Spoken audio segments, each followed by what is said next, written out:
Hola, ¿qué tal? Bienvenidos a mi canal. Espero y les guste este nuevo video. No olviden suscribirse y denle like y activen la campanita. José Venustiano Carranza de la Garza fue un político, militar y líder revolucionario mexicano, presidente constitucional de México 1917-1920, y el gran impulsor de la Constitución de 1917, que sigue vigente hoy. Chincheta. Datos básicos. Nacimiento, 29 de diciembre de 1859, Cuatro Ciénegas, Coahuila. Fallecimiento, 21 de mayo de 1920, asesinado en Tlaxcalantongo, Puebla. Cargo, gobernador de Coahuila, primer jefe del ejército constitucionalista, presidente constitucional. Espadas cruzadas. Su papel en la Revolución Mexicana. Apoyó a Francisco I. Madero contra Porfirio Díaz. Tras el asesinato de Madero y el golpe de Victoriano Huerta, lanzó el Plan de Guadalupe 1913 para restablecer el orden constitucional, liderando el movimiento constitucionalista. Venció a Huerta y luego a facciones rivales como Pancho Villa y Emiliano Zapata, unificando al país bajo un proyecto legal. Pergamino. Su mayor legado, la Constitución de 1917. Promulgada el 5 de febrero de 1917, es la primera del mundo en incluir derechos sociales explícitos. Artículo 27. Propiedad nacional de tierras, aguas y el subsuelo, base de la reforma agraria. Artículo 123. Derechos laborales, jornada de 8 horas, salario mínimo, huelga, asociación sindical. Separación Iglesia-Estado, educación laica y gratuita, sufragio efectivo. También estableció la doctrina Carranza, no intervención de países extranjeros en asuntos internos y igualdad jurídica entre nacionales y extranjeros. Su gobierno y final. Asumió la presidencia en mayo de 1917, intentando pacificar y reconstruir el país. Enfrentó fuertes tensiones con caudillos y militares. En 1920, al intentar reelegir a un sucesor afín, estalló la rebelión de Agua Prieta. Fue emboscado y asesinado mientras huía hacia Veracruz. Sus restos descansan en el Monumento a la Revolución. En resumen, Carranza es recordado como el arquitecto legal de la Revolución, quien transformó sus demandas en leyes que rigen a México hasta hoy. ¿Cómo se redactó la Constitución de 1917? Después de derrotar a Victoriano Huerta y convocar al Congreso Constituyente, Carranza no se limitó a arreglar la Constitución de 1857, propuso una nueva que respondiera a lo que el pueblo exigía tras años de guerra. La convocatoria, en septiembre de 1916, llamó a elegir diputados para el Congreso Constituyente, que se reunió en Querétaro. El debate, hubo dos bandos, los que querían mantener las leyes antiguas, y los radicales, apoyados por Carranza, que exigieron plasmar en la ley las demandas de campesinos y obreros. Lo que nadie se atrevía antes, por primera vez en una constitución mundial, se escribieron derechos sociales como obligación del Estado. Artículo 27. Las tierras que estaban en manos de hacendados o compañías extranjeras podían ser recuperadas por la nación para repartirlas a quienes las trabajaban. También declaró que el petróleo y minerales pertenecen a México, no a dueños extranjeros. Artículo 123. Jornada de 8 horas, descanso semanal, prohibición de trabajo infantil, derecho a huelga y a formar sindicatos. Educación, laica, gratuita y obligatoria, separó totalmente a la Iglesia del gobierno y de la escuela. Promulgación, el 5 de febrero de 1917, Carranza la firmó y se convirtió en el primer presidente bajo esta nueva ley. Engranaje. Decisiones clave y desafíos de su gobierno. Carranza no era un caudillo de batalla como Villa o Zapata, era un político que buscaba orden y leyes, pero esto le trajo muchos conflictos. Visto blanco grueso lo que logró.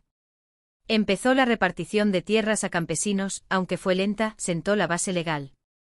Organizó el sistema educativo nacional y quitó el control de la enseñanza a la Iglesia. Defendió la soberanía frente a Estados Unidos. Con la doctrina Carranza, dejó claro que ningún país puede intervenir en asuntos de México ni obligar a cambiar sus leyes. Reorganizó el ejército bajo un mando civil, no solo de caudillos. Símbolo de peligro, lo que le costó el apoyo. Se negó a aprobar de inmediato las leyes de reforma agraria y laboral en toda su fuerza, diciendo que primero había que pacificar y organizar el país. Esto alejó a Zapata y a muchos grupos populares.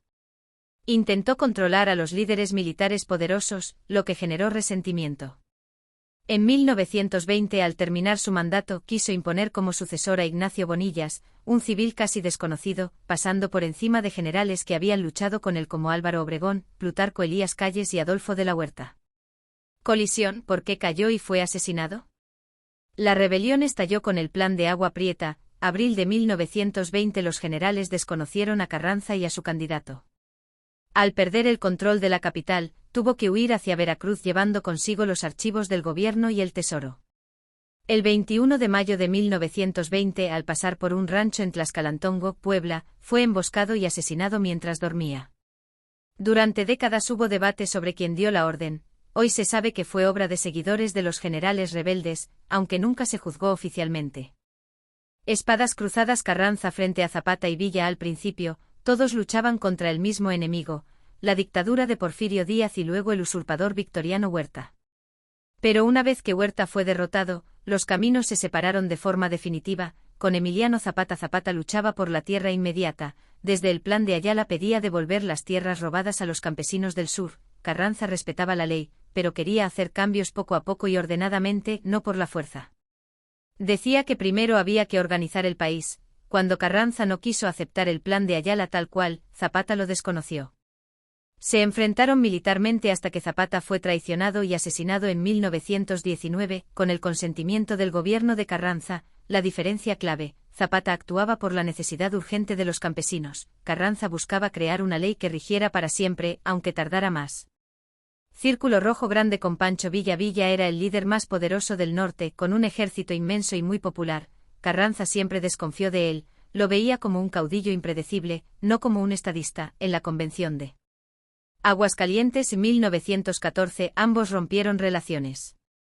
Villa y Zapata se aliaron contra Carranza. Hubo batallas decisivas como la de Celaya, 1915, donde el general Álvaro Obregón, al servicio de Carranza, derrotó definitivamente a la división del norte de Villa. A partir de ahí, Carranza persiguió a Villa hasta que éste dejó de ser una amenaza militar. Bandera de Estados Unidos, bandera de México. Estados Unidos y la doctrina Carranza. Estados Unidos quería proteger sus negocios en México, petróleo, minas, tierras, y decidía a quién apoyar. Carranza fue el líder que más les plantó cara. Lo que hicieron los estadounidenses: primero apoyaron a Francisco I. Madero, luego a Victoriano Huerta, más tarde dudaron entre Villa y Carranza. Cuando Carranza se consolidó, Estados Unidos le exigió garantías para sus empresas y amenazó con intervenir. En 1914, invadieron Veracruz para impedir que Huerta recibiera armas. En 1916, tras una incursión de Villa en territorio estadounidense, el general John J. Pershing entró a México con miles de soldados para capturarlo. Carranza les exigió que se retiraran inmediatamente, bajo amenaza de guerra. La respuesta de Carranza: la doctrina Carranza es su mayor legado internacional y dice dos cosas que rigen hasta hoy: ningún país tiene derecho a intervenir en los asuntos internos de otro, los extranjeros tienen los mismos derechos y obligaciones que los nacionales, si invierten en México, deben cumplir nuestras leyes y no pedir protección especial de su gobierno. Gracias a esto, Estados Unidos tuvo que reconocer al gobierno de Carranza y retirar sus tropas. En conclusión, Carranza venció a sus rivales militares no solo con armas, sino dándole a la revolución un proyecto legal y nacional que estaba por encima de los deseos de caudillos o de potencias extranjeras. En conclusión, Carranza venció a sus rivales militares no solo con armas, sino dándole a la revolución un proyecto legal y nacional que estaba por encima de los deseos de caudillos o de potencias extranjeras. En 1882 Carranza contrajo matrimonio con la señorita Virginia Salinas Balmaceda, de cuya unión nacerían 3 hijos: Leopoldo Carranza Salinas, quien falleció a los 4 años de edad, Virginia Carranza Salinas, quien contrajo matrimonio con el general Cándido Aguilar, y Julia Carranza Salinas.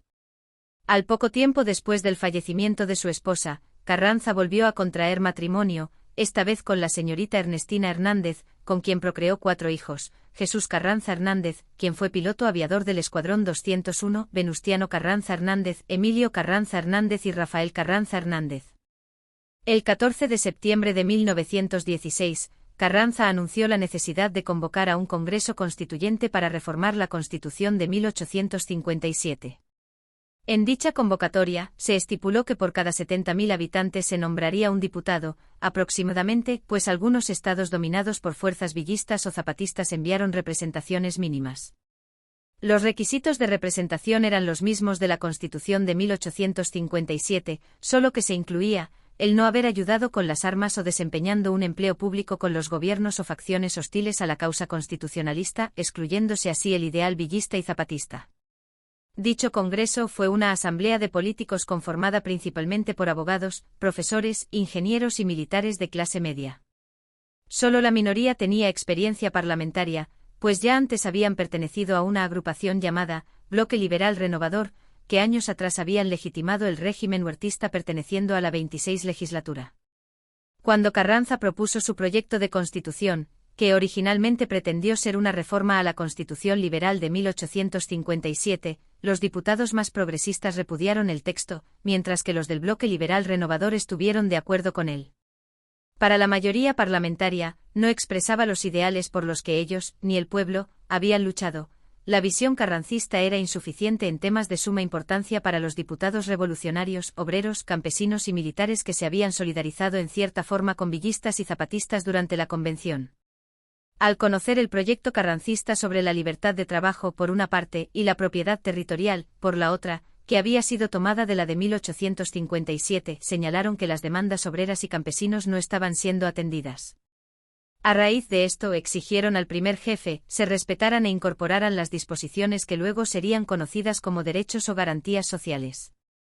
Los constituyentes ortodoxos, juristas y maestros en derecho creían inadecuada la incorporación de los derechos de los trabajadores en la ley suprema porque contraviene la técnica constitucional. Consideraban inoportuno que ésta hablare de la duración de la jornada, salario mínimo y del trabajo de las mujeres, pues según ellos todo eso era legislación secundaria. Por su parte, a los legisladores provenientes de las luchas obreras y campesinas no les importó dicho argumento y estaban empeñados en ver sus demandas inscritas en la ley suprema. Por ejemplo, con objeto de hacer efectiva la reforma agraria, la redacción original del artículo 27 sostiene la fracción de los latifundios, el desarrollo de la pequeña propiedad, la creación de nuevos centros de población agrícola con las tierras y aguas que les sean indispensables, el fomento de la agricultura y la prevención de la destrucción de la naturaleza. El ideal de propiedad escrito en el artículo 27 en sus inicios no se ajustaba completamente a los cánones de un capitalismo clásico ni a los del socialismo. Era en sí una mezcla de ambos pensamientos, uno más tenue que otro. Del capitalismo conservaba la propiedad privada, pero al limitarla a una extensión máxima rompía con el arquetipo liberal, que pugna por la no intromisión del Estado en las relaciones mercantiles entre los ciudadanos. Del socialismo coincidía en el impulso de la propiedad colectiva, tales como el ejido y demás propiedades en este sentido. Si bien tanto zapatistas como villistas no podían formar parte del Congreso, con la Constitución se manifiesta la enorme influencia ideológica luego de la Convención. Independientemente el proyecto que había presentado Venustiano Carranza fue modificado sustancialmente, y no obstante no estaba de acuerdo con los cambios hechos a la misma, tuvo que adaptarse a ideales de sus antiguos enemigos irreconciliables Francisco Villa y Emiliano Zapata, que habían influenciado inclusive a sus más cercanos allegados, promulgando la Constitución el 5 de febrero de 1917. Desde entonces sería conocida como la Constitución de 1917, misma que introdujo algunos conceptos sociales muy avanzados para su época, como las relaciones obrero-patronales, que quedaron plasmadas en el artículo 123 y las reformas educativa y agraria que quedaron plasmadas en los artículos 3 y 27, respectivamente. Bueno amigos, eso fue todo por este video, espero y les haya gustado. No olviden suscribirse y darle like por favor. Y los esperamos para otro nuevo video.